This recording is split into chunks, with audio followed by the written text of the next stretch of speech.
welcome back to Rating the List, where we review, discuss, and reimagine popular movie lists objectively. We're your hosts. I'm Jeri. And I'm Brad. And on this episode, we'll be exploring number 18 from Jeri's top 20 movies of all time. And her number 18 is Juno.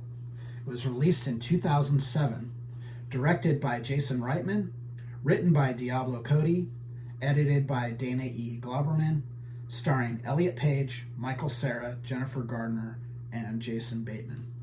This is the story of 16-year-old high school junior Juno McGuff, told over the course of 4 seasons, from autumn when she gets pregnant to summer when she gives birth and gives the baby up for adoption. So just out of the gate, want to address something. So at the time this movie was filmed, Elliot Page, who was born biologically female, is credited in the movie as Ellen Page. Elliot has since transitioned to becoming a man and identifies as Elliot, so we'll be honoring that and calling him Elliot. All right. So I think this is on your list because you like quippy female characters, and she's kind of a quippy female character. She's a little bit sassy and she's kind of an odd duck, which I think you like too. I think that's primarily why this movie's on your list. Yeah, I like a good quirky story. Yeah, and and Michael Cera is just playing the Michael Cera quirky character. So I think their relationship is kind of what drives you into this. My personal favorite character is her little sister. Oh, she's great. Who's just like Liberty, right? Yeah, Liberty. Yeah. You can tell it's just an absolute dum-dum. And everyone in the family kind of knows it. Yes. Yeah. Even like mom and dad kind of know it, but she's just smiling. And I have a feeling she's not as dumb as she probably thinks she is. Probably she not. She's more taking everything in. But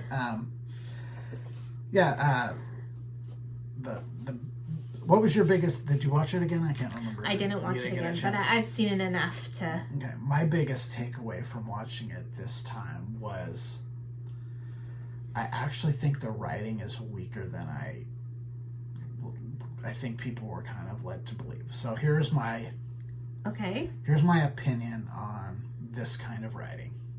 So Diablo Cody writes really interesting dialogue, and that works great, except for when everyone has the same kind of quirkiness and kind of speech patterns and stuff like that. This is my problem with what's his name, Alan Sorkin.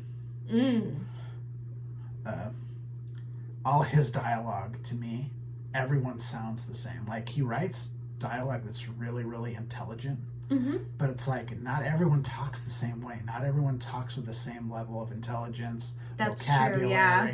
all of that. And that's when I watch this movie, like especially when there are the scenes with Juno and what's the husband's name that's played by Jason Bateman? I can't remember his name. Oh. But the scene when the two of them are going back and forth, you've got this guy who's like late 30s and the 16-year-old girl, and they kind of sound exactly the same. Oh, I didn't think he sounded like her. I think they really they have very, very the cadence of their dialogue. I pay attention a lot to dialogue. Well, to me though, I think that was done on purpose because Jason is trying to relive his youth through Juno. I get that, but it would still be an adult posing as that, and he doesn't sound to me like an adult posing as a kid. He sounds like an adult actor delivering dialogue that was written for like a 16-year-old instead of an adult trying to act like a 16-year-old. See, I didn't get that. That's my take on it. The only two characters I think that kind of come off as different are the two adult women. So Jennifer Garner's character, I think she writes her very much like you would expect that character to be. You know, she's dealt with this dude that she married who I think you could probably get the sense that they've been together since like college. Yeah. And he's the same dude. And, you know, back then that was great for her. But now she's graduated and she's an adult and she's a professional. And she's just like, when are you going to come along for the ride? When are you going to grow up? When are you going to join me? Yeah. And the other one is her stepmom. I love her stepmom. Yeah. Allison Janney. Allison Janney plays the stepmom. She's great. And she plays a very Allison Janney character. Mm-hmm. And to me, it almost seems like maybe this was written for her because it's so like in her zone. Well, I think she makes it her own. Both of them. She got to give credit to the acting. She's a fantastic actor, but I think I still think it was probably written for her a lot. The two of them, to me, have the most distinct other voices than like Juno's. Mm-hmm. But other than that, it's just like you're like, okay, everyone kind of sounds a little too much like everyone else. Mm-hmm. That's the kind of thing. That's the thing I picked up on this time. Yeah. This movie's super heartfelt. Yeah. It deals with a very serious subject in a very semi-humorous way. You know, it doesn't make light of the fact that, you know, you're dealing with a child who's pregnant. Mm-hmm. But what it does is it does it with a lot of heart. Like, everyone in the movie cares about this girl. Her parents are extremely supportive of this situation. That is why I love this movie so much. Because we're so used to seeing, you know, a girl getting in trouble, getting pregnant, and people turning against her. People being pissed, or her parents disown her, whatever, where she has very supportive parents. Yeah. Like, she's like, you know, Juno tells it, but I'm giving it up for adoption. That's what I've decided. Mm-hmm. And Allison Jennings' character just says, all right, we got to get you on some vitamins, some prenatal vitamins. We got to get, you know, like, totally supportive. And her dad, too. Like, they're both... Like, when she done it, who's the father? Bleecker. I didn't think he had a minute. And then their best friend's like, I know, right?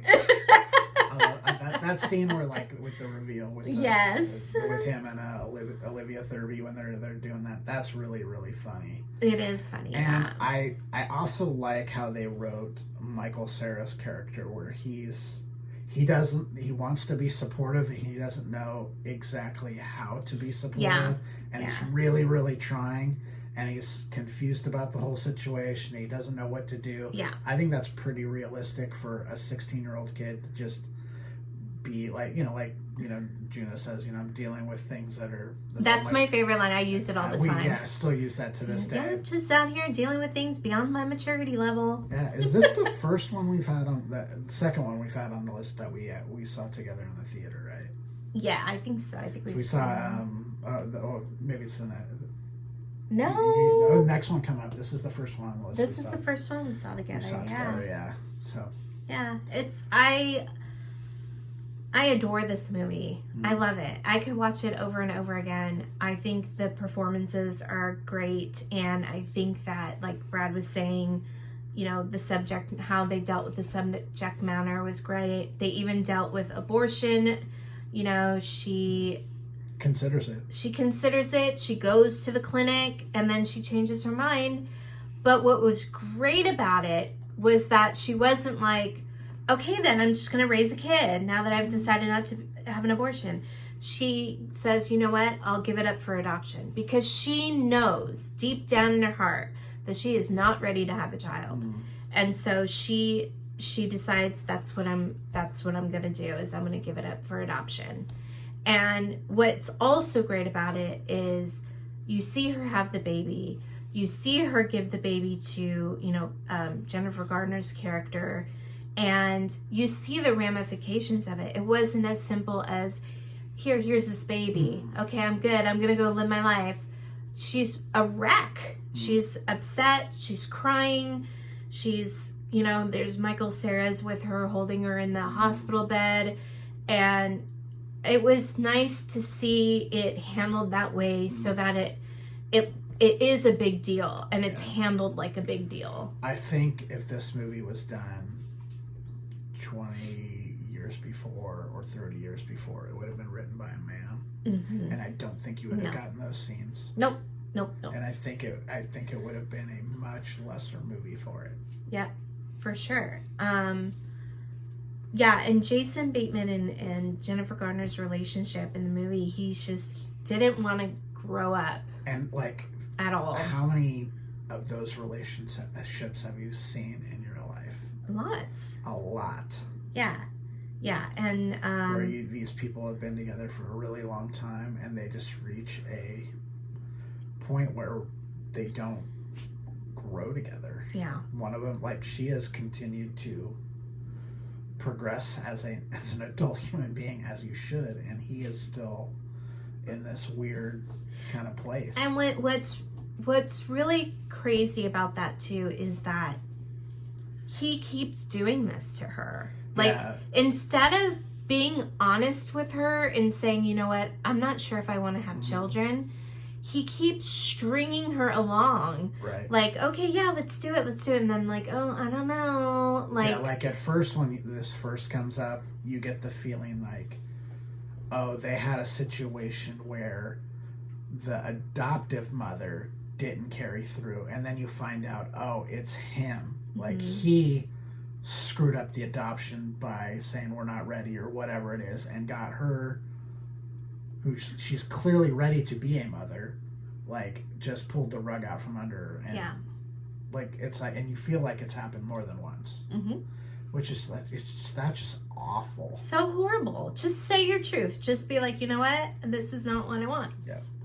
I think this movie handles all the relationships really well. I think she has a really sweet relationship with her dad. She has a very Junebug.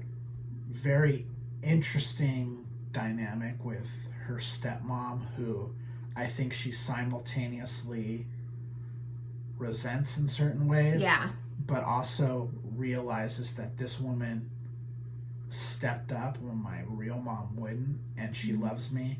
And I think during this particular, like, I think this event is what brought them really close together, where she's like, okay, this woman truly has my back. Yeah. This woman really is my mom. And I think that, I think she has that revelation during this movie. Yeah, I think so. Especially in that scene where, you know, she's yelling at, or when she's, she kind of like talks down the technician who's giving her the ultrasound. Yeah. That's a great scene. Yeah.